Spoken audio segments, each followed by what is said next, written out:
Hey, y'all. Welcome to Moment of Clarity.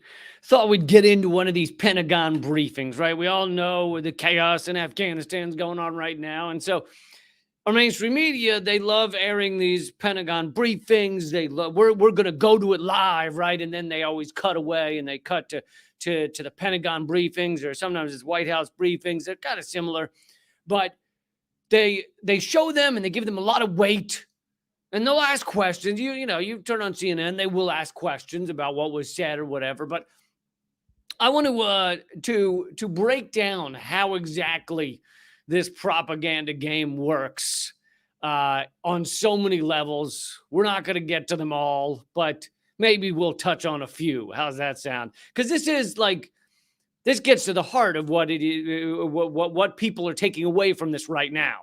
There is all the mainstream media bickering, but in general, a lot of America is going to listen to these Pentagon briefings or briefings by Joe Biden or whatever, and they're going to say, "Well, that's the reality, that's the truth," right? And so I think it's good to go through some of these. By the way, if you donate on Super Chat, all those donations go to people who are struggling, people who need some help. If you donate on Venmo at Lee Camp, all those donations go to people who are struggling right now. And if you are the person struggling, feel free to email commoncensored@protonmail.com. Okay, so here are I'm just going to play some clips from and I'm really just letting it play. I'm going to keep interrupting. I'm going to interrupt a lot, but I mean, I'm not cherry picking. Oh, he said this one weird sentence. We're just gonna look at a few minutes of this, shall we? So this is a recent one. I think it was a couple of days ago. So if any of the numbers or anything are old, that's the reason why. But really, it's all the same shit. I mean, getting a Pentagon briefing from today it's not going to be any different. But first of all, you have to understand the propaganda of this for your average American. I get that you guys see through it, or a lot of you do. But for the average American, you got to understand that just seeing the big Pentagon logo, it shows authority, it shows gravitas. The whole general's uniform is meant to show, look at this guy, he's powerful, he's to be respected. This is Daddy, right? Daddy's going to take care of us. Daddy has things under control. This is Daddy. Daddy just stepped up to the mic. Daddy's going to tell us that everything's going to be fine for us little people here in the America. So and it's all horseshit. It's designed to give you the feeling that this guy means anything. But in fact, what you should when you see a general like this, when you see a uniform with all the fucking million awards, is you should think, well, this is a killer. This is a guy who, and I don't mean that we have plenty of people in the military who never killed anyone. I don't mean that everyone is, but a general like this, this is a guy who has, through his entire career, has never questioned one thing that the American government has done. Not one. That is why he got to that position. That is why he has all his little awards and little trinkets there, because he did so well at not questioning the American military, the American government, through all of our killing, through years and decades of killing and economic killing and bombs raining down. This guy has never questioned any of it, because if he had, he wouldn't be in that position right there. So really what you should see when you see someone like this giving a speech is, let's listen to what the sociopath has to say.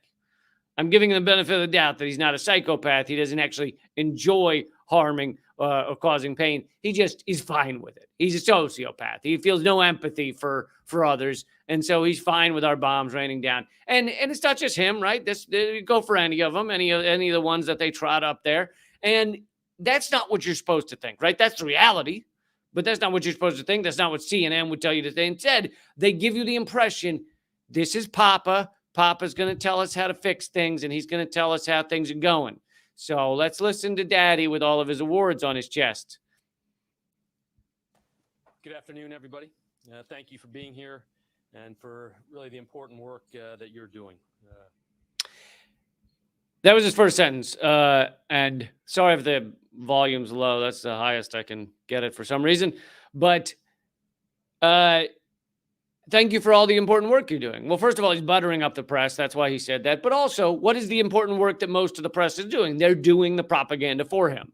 He spouts the bullshit. They dutifully write it down, and then they spit it. They regurgitate it back. They take his vomit into their mouths, and then they re-spit it up onto their news pages across the interwebs, wherever the fuck they happen to put it. But that's their job, is to I mean, everybody in that room, with maybe there's one exception. Maybe they gave some like there was that rare time where they'd give a press pass to an RT reporter, but they learned their lesson from that, and so they don't do that anymore. They just give it to people who are going to repeat their bullshit. So he's thanking them.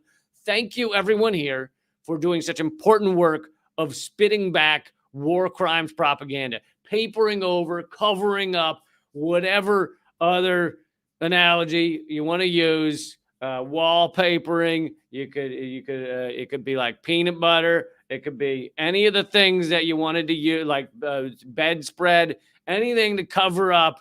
That's their job, just to cover it all the fuck up. And that's a room full of people like that. So he's thanking them. He's thanking them for doing. So it's a genuine thank you. Thank you for the important work you're doing of covering up our war crimes. We're all working around the clock right now. I know we're all working around the clock. Those guys work so hard at killing people around the world. I mean, it doesn't, listen, it's not an easy job. You often have to work weekends to kill that many people around the world. You can't just, you only get a lot of holidays off. Because the moment you know how it is. The moment you're like, listen, I'm taking tomorrow off, and then someone calls you up and they're like, someone's still alive. They're not dying. They're like poor people in like Libya or something. And you're like, fuck, I knew it. I knew if I stepped away for 1 second, someone wouldn't die. A bomb wouldn't rain down. A poor person wouldn't die from our economic war. I knew it. Take 1 day off. And all of a sudden, not enough people are dying. Not enough people are having their lives destroyed. And so you got to get back to work. So, he's right. He's working around the clock, and he has to. He has no choice. Because other people can't, they don't do as well as he would do. He takes a break. Some backup guy comes in there, doesn't kill as many people. So you got to have the main guy in there. No, it's not easy, but I'm glad that absolutely we're in this together. We are in this together, folks. Listen, we are killing people around the world. And by the way, I know that this press briefing is about getting people out of Afghanistan. It's not that I don't want refugees to come out of Afghanistan, but I'm just saying this is a murderous entity. Like the Pentagon, our war machine that gets $1 trillion a fucking year, is a murderous, endless killing machine. So looking to these people about how to take care of refugees is hilarious, right? And that's how all of our mainstream media, if they were genuine, if they were real, if they actually spit reality out at you, then they would be laughing during this whole thing. They'd go, why are we turning to a murderer to help save people? That's insanity. Why are we, I mean, honestly, like it's basically the equivalent of turning to, fucking Ted Bundy or Jeffrey Dahmer and being like, can you help save these kids? Can you help save these people? Because we need you. We need you to save them. And why am I interrupting him so much? Because all it takes is 2 words for me to, or all of you really, to break down what bullshit it is. So every 2 words, we'll realize how those 2 words are bullshit or propaganda or garbage. And this is the way that everyone should watch these things. But I get that most people don't. Most people take this shit for granted. And they think these people, these murderous fucking killers, are speaking the truth or telling them positive things about the world. I don't know what the fuck they think, but it's sad. I'm pleased to report that, our throughput has increased, and we continue to observe steady progress in Kabul. I'll run through some of those specifics here during that. But just the word progress. Think about what progress means there. We are succeeding at taking some of the people out whose lives we've destroyed by invading Afghanistan and a 20-year fucking destruction of that country, only to replace the Taliban with the fucking Taliban. We are now succeeding. We have progress at getting a few of them out, away from the destroyed, catastrophic world we created. That's the word progress. Yes, I want those refugees to come out, and I think America should take far more fucking refugees than we are. We're taking a tiny, tiny percentage of the number of people we should take. However, all of this should be couched in, we helped destroy that country. Afghanistan had a socialist government in the 70s, and you can look at photos of how the society was progressing. You can look at photos of women walking down the street dressed like they're in Paris, all right? And what did we do? We funded far right-wing extremists, fucking nut jobs, to bring down that government, to bring down that country. And those nut jobs became the Taliban, became Al-Qaeda, and we helped to make sure that happened. So all of this progress should be couched in that. But of course, they would never say that. That update. First, the military footprint in Kabul is approximately 5,800 total troops on the ground. By the way, like a week ago or a little over a week ago, Graham Elwood on our other podcast, Government Secrets, he asked me to bet on how many, because they said they were taking the troops out of Afghanistan, then they were sending more back, etc. He said, well, how many do you think will end up being there? I said 10,000. We're already halfway there. We're over 5,000. So we're almost halfway to what I guessed we might end up at. Our mission to defend Kabul airport and evacuate people from Afghanistan. To defend. Our mission to defend the airport we stole by invading the country. That's our mission here, folks. We're defending our invasion. As quickly and safely as possible continues. The airport remains secure. Evacuation flights are steadily increasing, and we are doing everything we can to maximize safe evacuations. We're doing everything we can to help people survive our shitstorm. We are working around the clock to help some of the people that we sucked into this survive our shitstorm. The fucking catastrophic situation we created by going after the Taliban, by going after the entire country of Afghanistan because a couple of dudes from Saudi Arabia attacked us. That's what we're going on. And Osama bin Laden was funded by the U.S. You can look at cover stories of him on the New York Times about what a great warrior he was back in the 90s for the U.S., back when we were funding him, back when we were helping create Afghanistan caves that Al-Qaeda ultimately hid in from us when we re-invaded. I mean, fucking insane. And we're trying to help people survive our shitstorm. In the past 24 hours, 15 C-17s arrived with several hundred more troops that allowed us to get to that 5,800 number. All right, I'm going to skip ahead like a minute because he just goes through a bunch of numbers. But I think an important point is that all these numbers and things, you know, we got to this many troops, we evacuated this many people. It's largely to get your mind into kind of a muddied area where you're listening about numbers and about which flight went where and all this shit. And you're not thinking about the fact that these people are sociopathic murderers. These people are killers. These people are destroying humanity's ability to survive because the U.S. military is one of the biggest causes of climate change around the world. And the U.S. military is destroying societies, not allowing them to actually put up any form of system that could help create a sustainable environment. We're crushing societies economically to help make sure that they can't feed their people and get to a place where they could help create a sustainable world for humanity. So in every regard, we dump $1 trillion a year into crushing humanity's future. That is what that guy does. That is what that whole entity, the badge behind him, the Pentagon, that is what they all do. And if you're focused on exactly how many people were on which evacuation flight, then you kind of miss the point. But that's what they want you to do. They want you to miss the fucking point. They want you not to think about what our U.S. military industrial complex is. They want you to not to think that it has become exactly what Eisenhower warned us about. Eisenhower, who was no fucking peacenik, in his final speech, warned us that the military-industrial complex would become exactly what it has become, a completely unfettered, unaccountable. It can't be audited. They tried. They said they failed their audit over and over again.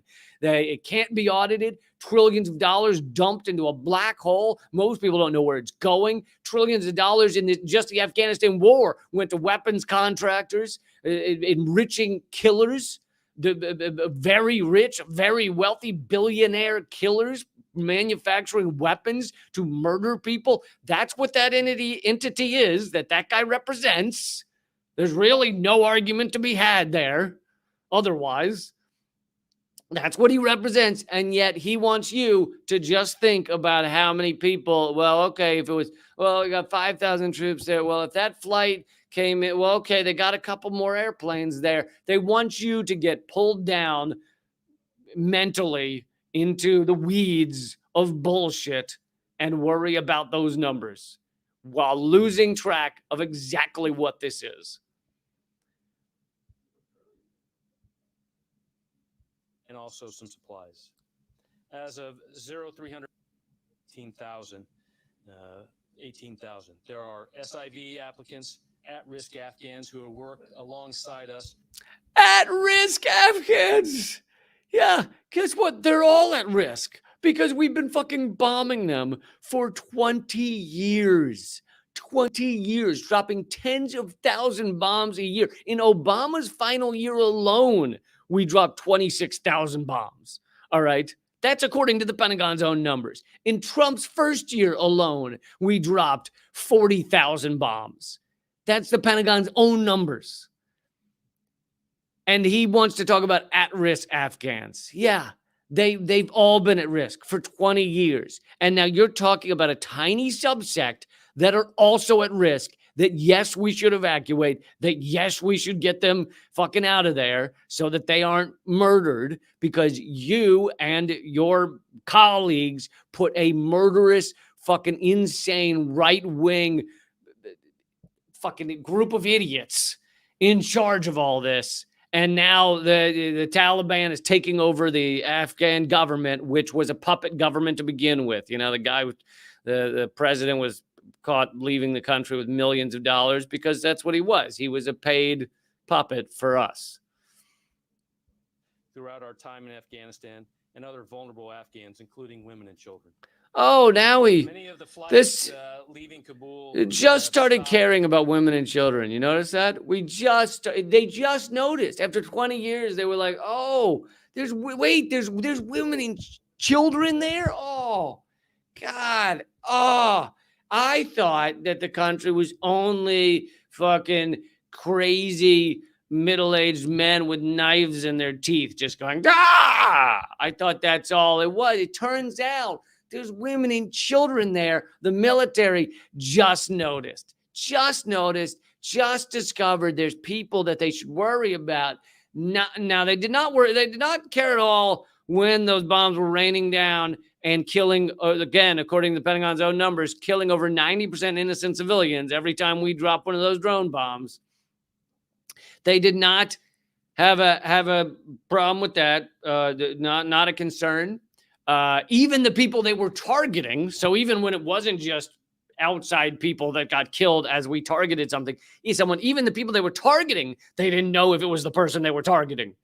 They didn't actually know if it was them. They're looking at a grainy photo of black and white infrared, and they're going, oh, that guy walks kind of similar to the dude we want to kill. Yeah, we've been watching him. He tends to favor the left leg a little bit, so that guy's favoring his left leg. Why not blow him the fuck up and take his whole village with him? You know, because at least we'll have one less guy out there favoring the left leg that we might confuse for the other guy who favors his left leg. You know, it's good to take out all the people favoring their left leg, because then that'll only leave the guy we're looking for once we've gotten rid of all the left leggers.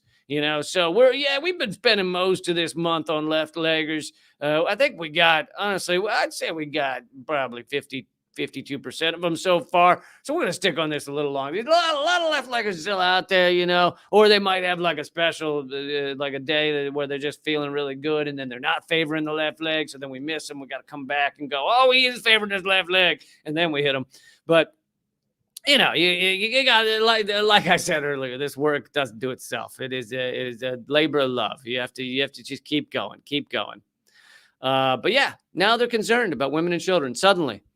Also, they're not concerned about women or children in our other ally states like Saudi Arabia. Not a concern. We don't care. Women are property there, and they have to wear, can't be seen in public, and can't drive cars until recently. Although I think it's still, I think a lot of the men in those relationships are still not letting them drive cars. But last year they said, oh, maybe a woman could drive a car.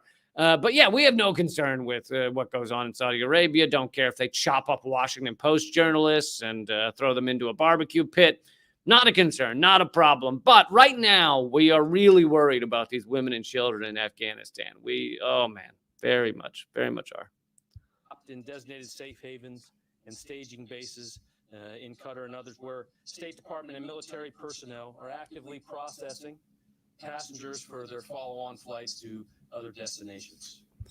Our partners who remain in Kabul alongside us and the Afghan people is absolutely our top priority. I want to reinforce that we are focused on the mission of this great national importance. Yeah, what is that? What has that mission been again for the past 20 years? What was that mission? If you could just clarify what the fuck that mission's been, because yeah, I know your mission now is to get people out who you left there as you were fucking putting the Taliban into power. But what's been the mission? Because we've seen leaked documents and even your memos amongst each other where you thought no one was ever going to see them. Even in those memos, you've said we have no idea what the mission is. Those memos have leaked out, so we've seen those. So that's that you kind of have said internally. You're saying we don't know what the mission is. Internally, you've said Donald Rumsfeld sent a memo where he says, "I'm not clear on who the bad guys are." That's the guy who's supposed to be leading everything. He doesn't know who the bad guys are. And yes, they use the term bad guys. That's how childish. This is not daddy, all right? This guy is not going to save us. He's not going to take care of us. He's not going to fix things. He doesn't know what the fuck's going on. People that turn this shit on and go, look, this guy's handling shit. And he's got little things on his fucking uniform. And they tell him, they show how successful he's been in handling things. It's like, no, he doesn't know who the bad guys are. Read the internal memos. And yes, they use the term bad guys because they are children. They are fucking children. And as George Carlin said, they're just shooting off penises. That is it. They just shoot penises across the world, and that makes them feel big. That makes them feel like big boys. These guys are not your daddy. They're not saving you, and people need to stop respecting them.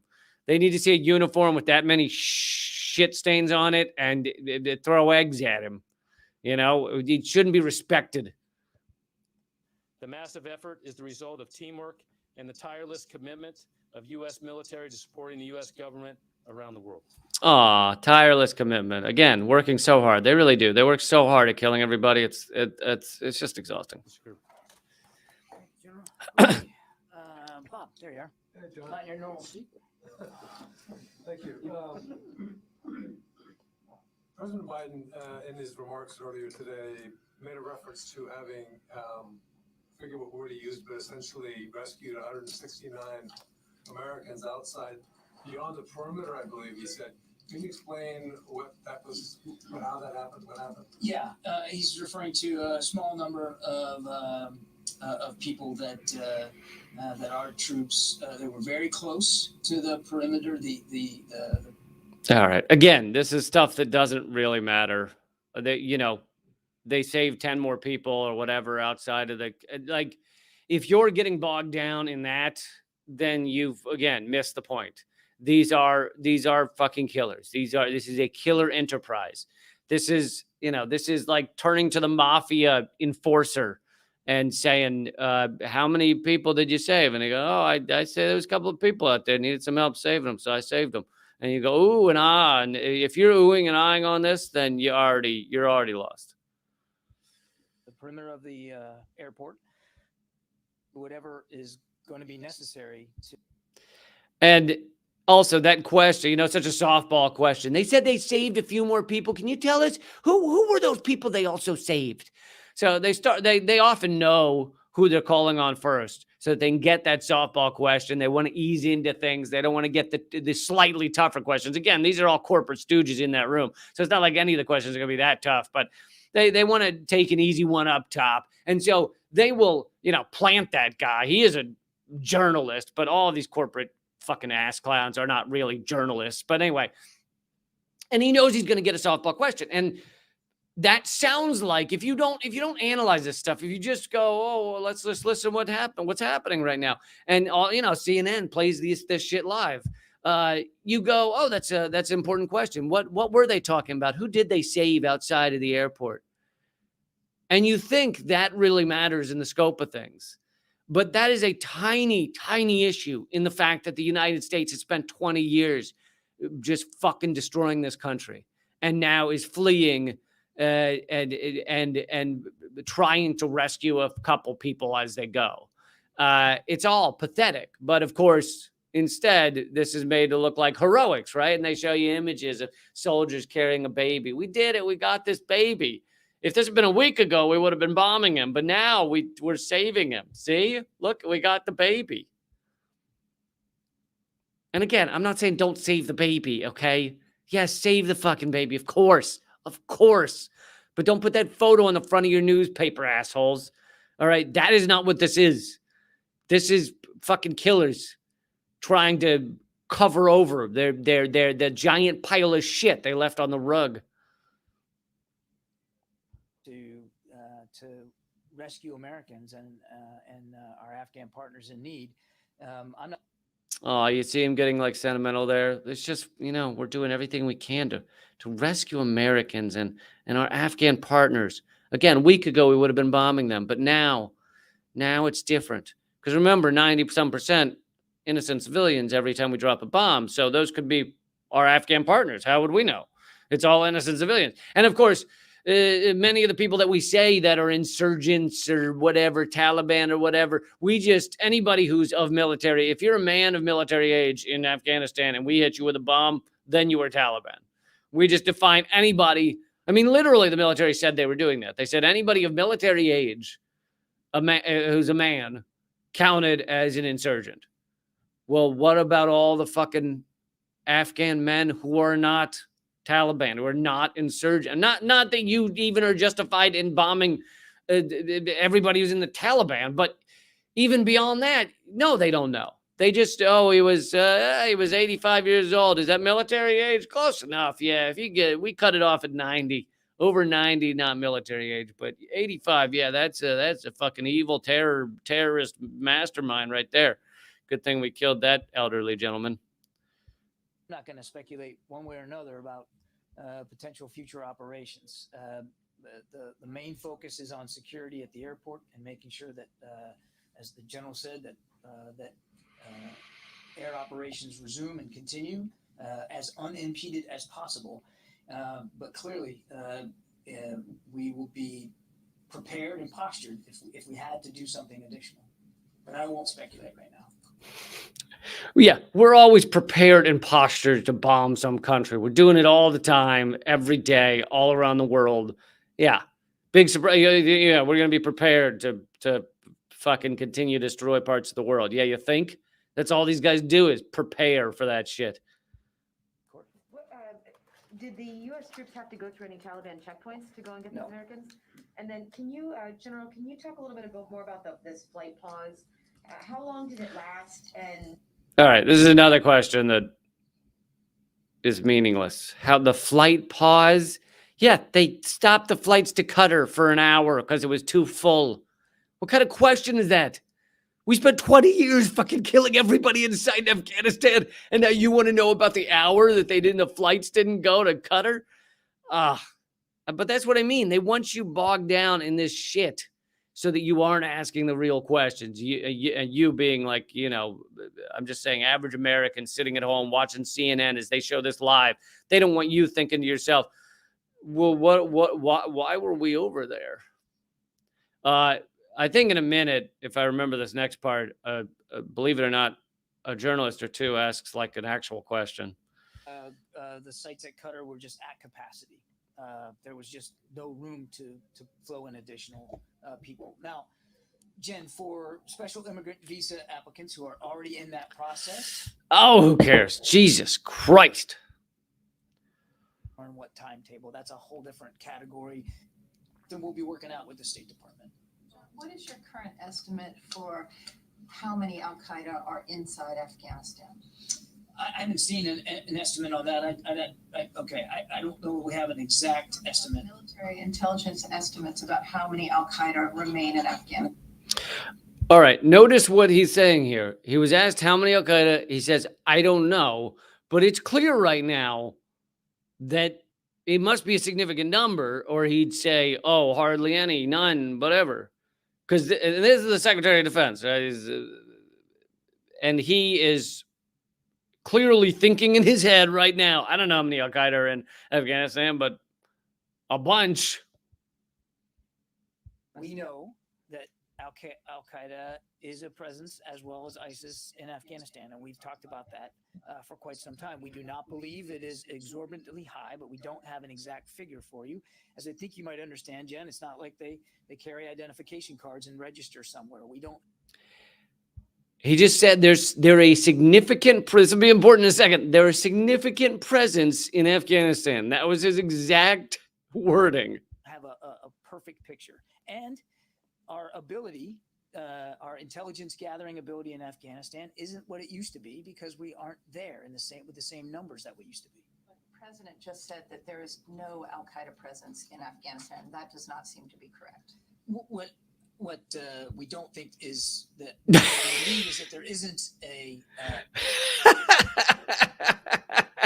The president just said there's no Al Qaeda in Afghanistan, and he's like, whoa.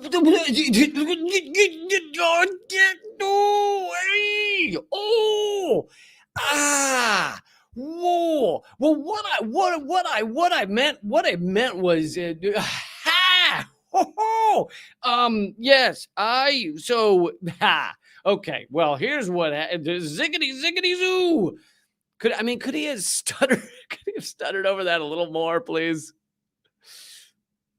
A presence that is significant enough to merit a threat to our homeland, as there was back on 9/11 20 years ago. The president also said there is no national security interest, no national interest.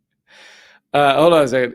He rephrased that too. What I meant was there's not as many as for 9/11. The fuck are you talking about? That is not at all what you meant.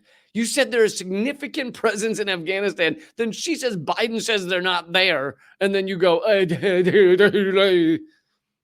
right, let me see if I can just play this question again. Threat to our homeland, as there was back on 9/11 20 years ago. The president also said there is no national security interest, no national interest in Afghanistan.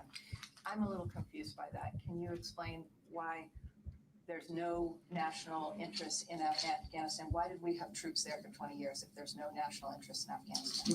We had a significant interest in being in Afghanistan to our national security 20 years ago. You've heard the president talk about this. The goal was to defeat, decimate. By the way, a minute ago I said he's the Secretary of Defense. He's not the Secretary of Defense, but she says that there's no need for, what was her exact wording? There's no purpose for us to be in Afghanistan. Why have we been there for 20 years? I mean, that finally you get a good question from this press. We had a significant interest in being in Afghanistan to our national security 20 years ago. You've heard the president talk about this. The goal was to defeat, decimate Al Qaeda, also to prevent Al Qaeda from launching attacks on the homeland. Yeah, that is not at all what she asked. She did not say what was our purpose of going there 20 years ago. She's talking about, oh, I don't know, maybe the past 10 years. And he's like, well, 9/11. These guys think they can just yell 9/11 at you whenever anything's asked that they don't have a fucking answer to, because they know they don't know why we've been in Afghanistan. Because the real reason we've been in Afghanistan has been to enrich weapons contractors, enrich Americans, enrich already fucking billionaire cocksuckers, enrich by the way, that is not a negative term. I call people twat lickers too. I don't give a shit. But it was to enrich billionaires. It was to enrich corporations. It was to steal resources. And perhaps most importantly, it was to create a failed state over there that would not be any risk to us or to Israel. And we did it for 20 years, and we destroyed lives endlessly. That's the real reason. Trillions of dollars was funneled in a money laundering scheme to weapons contractors, military industrial complex contractors, and the rich and the lobbyists, et cetera, et cetera. Afghanistan, and we did that. We did that and a whole heck of a lot more. Oh, yeah. Over the course of 20 years, and to include heck of a lot more. That was actually, our defined mission was heck of a lot more. The initial mission to get rid of Al-Qaeda, we did that in the first year. And then we spent about 19 years on heck of a lot more. So, cause once you handle the first shit, you want to branch out into heck of a lot more. Okay. Cause you heck of a lot more takes some time, it takes some effort, it takes a lot of people, a lot of money. We got to take a lot of money, steal a lot of resources to achieve heck of a lot more. Because we have heck of a lot more the fuck out of that country. Holy shit, have we heck of a lot more at that place. I mean, honestly, there's not a heck of a lot more we could heck of a lot more in Afghanistan. No. We took care of that all right. I'll tell you what. Helping with social, political, economic, just yes. progress in Afghanistan. Yes. The president decided. We've helped with socio-political and economic things in Afghanistan. Oh, yes, we have, right? Wouldn't you? If you ask the average Afghan person, if you ask them if their socio-political economic life is going well, do you think they'd go, yeah, thank you, America. We really have helped out so much. I mean, the economics, absolutely. We put in our puppet governments that we funneled money to them as well. We went there and we just help and we help and we help, and we don't know when to stop. No one says stop, and we're just like, you know what? We just got to keep helping, because if we're not there to help, who's going to help? And so we just got to help. We just got to keep helping. We just got to rain down help from drones above. Decided that it was time to end this conflict, that there was really only two choices. Because of the May 1 deadline, either plus up, because after May 1st, we would come under attack by the Taliban, and we hadn't, since the Doha Agreement had been signed, or go ahead and complete the drawdown. And he just said the two options were to plus up, increase troops, or draw down. Yeah, thanks for that deep analysis. The decision was made to complete the drawdown. Now, obviously, we're still going to maintain an overwatch vigilance with respect to the counterterrorism threat emanating out of Afghanistan. And yes, we're going to keep vigilance on the people we've been crushing for 20 years in case they need to be crushed a little more. In case you have one little crushing you have to do. I mean, this fucking shit. But think about. Look, CNN or Fox News or whatever may have some panel where they discuss, well, I don't know if that's a good idea. Is he saying we might go back in there? And they might discuss it like that. But what gives us the fucking right to be the surveillance of the world and to bomb countries whenever we fucking please? What gives us the right? When have we ever proven that we help people? When have we ever proven that we do societies around the world justice with our actions? What gives us the right? And you won't hear that on your mainstream media usually. Very rarely they'll have some stray person on who will criticize them for something like that, and then they never have him back. But it's very rare.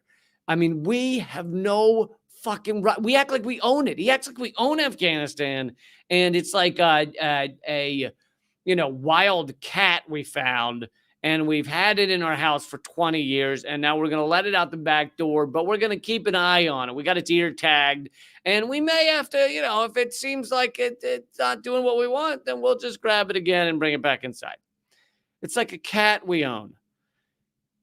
Afghanistan is not ours. It's not ours to surveil. It's not ours to destroy. It's not ours to steal the resources.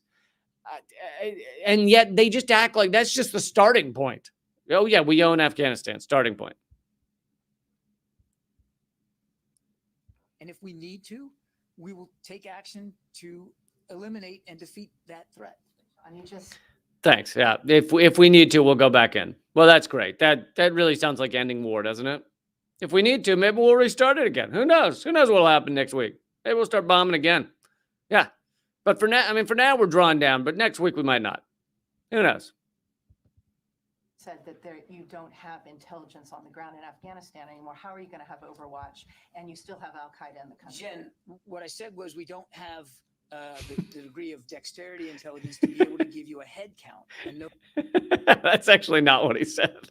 The dexterity. I'm going to rub my fingers together. The dexterity intelligence. That's what I said. No, that's not what you said. So, Jen, what I said was this new thing I just made up. That's what I said. No, it's not. Not even close. But so, yeah, if you followed some of this, he said Al Qaeda is definitely in the country. They're a strong presence. Then Al Qaeda is not in the country. Now Al Qaeda is back in the country, but I can't give you a head count. And we don't have surveillance or the intelligence in Afghanistan, but we do have intelligence in Afghanistan, and we're going to be monitoring it. He said all of those things, and we've watched 5 minutes. those count of exactly how many Al Qaeda fighters are in Afghanistan. Nobody's walking away from the fact that they aren't there, and we're certainly going to maintain. The fuck did that? Nobody's walking away from the fact that they aren't there. Biden said they're not there. You're saying they are there. Now you're saying there's fewer of them there. You're walking away from everything, as far as I can tell. Everything you've said so far, you've walked away from at least once. And also, you notice he's getting more indignant, which is another technique these guys use, is they have the authority. They got the big emblem behind them. They got the general standing next to them. They got all this authority. And so when they're asked even remotely tough questions, at first they dodge them, and then they act annoyed that how dare you? Like, he's not saying the words how dare you, but that's what his face is saying. It's like, Jen, fuck you for asking questions. They act like, I can't believe this. This is unheard of. No, you were just asked a question which you're fucking lying about, and so you getting indignant. Much vigilance as we can, absent a presence on the ground. The other thing I would say, Jen, is our intelligence capability. It's more difficult if you don't have boots on the ground. But we have come a long way since 9/11 in terms of the way we collect, process, analyze, and distribute intelligence information. He just said we're spying on people a whole hell of a lot more than we did before 9/11. And not just, he may want you to believe he's talking specifically about like Al Qaeda. No, he's talking about everybody. We're spying on fucking everyone in a way we did not before 9/11. We didn't even have the capabilities before 9/11. And he's saying that, he's very proud of that. He's trying to look, we are doing hard work here. We are violating everyone's rights around the world. We are totally surveilling everybody, fucking everybody. We remember that whole like right to privacy, freedom to assemble, freedom of speech. Yeah, none of that. I mean, right to privacy, like we can all agree that's laughable. That's what he's saying. And he's saying like, you should be proud of how much we have violated everyone's right and everyone's privacy. You should be proud of us. Look at how much we're doing, violating everyone's rights and surveilling everyone. So yeah, I guess I've gone through a whole 5 minutes of this press briefing, and it's taken me 45 minutes. So maybe we should wrap it up. But I wanted to give you an idea of how people should be watching this shit. If you watch it, if you see it, and most Americans do not. They believe this garbage. And it's completely fucked up. We cannot create change. We cannot create a better world if people are believing this shit. And also the idea, step one is, would you ever go to a giant $1 trillion pack of murderers, of human rights abusers on a daily basis and say, tell me how you're helping us. Tell me how you're saving people. Would you do that? Would you, like, literally like a fucking axe murderer standing there? He's got the head of his last victim in one hand, just blood dripping down. And would you walk up and be like, listen, some people need help evacuating. Can you just give me like a 45-minute press briefing on what you're going to do to help those people? And he's like, and you're like, I really need you to save these people, and I want to know what you're going to do to save those people. Because that's how this should be viewed. These are fucking mass murderers. I mean, it's undeniable. And yet we turn these things on and we look to them like they're daddy and they're going to save us and they're going to tell us what's right. They've never told us what's right. They've told us exactly what's wrong. If you want to live a correct moral life, do exactly the opposite of everything these guys tell you what to tell you to do. Anyway, a lot of these kind of hidden angles on Afghanistan, the truth about Afghanistan, a lot of that is over at radindiemedia.com, RADINDIE media.com. I hope you'll use it as your digital daily newspaper to find what's actually going on in the world, as opposed to this corporate mainstream garbage that's just spewed out of these assholes' faces. Yeah, asshole faces. I know that sounds contradictory. It is not. It is very not contradictory. They are assholes and they have faces. All the donations that, if you donate on Venmo at Lee Camp or on the super chat here, all of those go to people who are struggling, people who need a little help. If you want to support my work, you can go to liberapay.com/Lee Camp. That's liberapay.com/Lee Camp. And what else? Yeah, New Redacted Tonight coming up this week. And I think that might be it for now. But please share this. Let people know. Oh, and I'm playing live in Los Angeles. Me and Graham are doing a live taping of Government Secrets, Los Angeles, September 18th. Hope you'll be there. You can find the details. Go to leecamp.com, click the schedule tab, find the details there. All right. Keep fighting.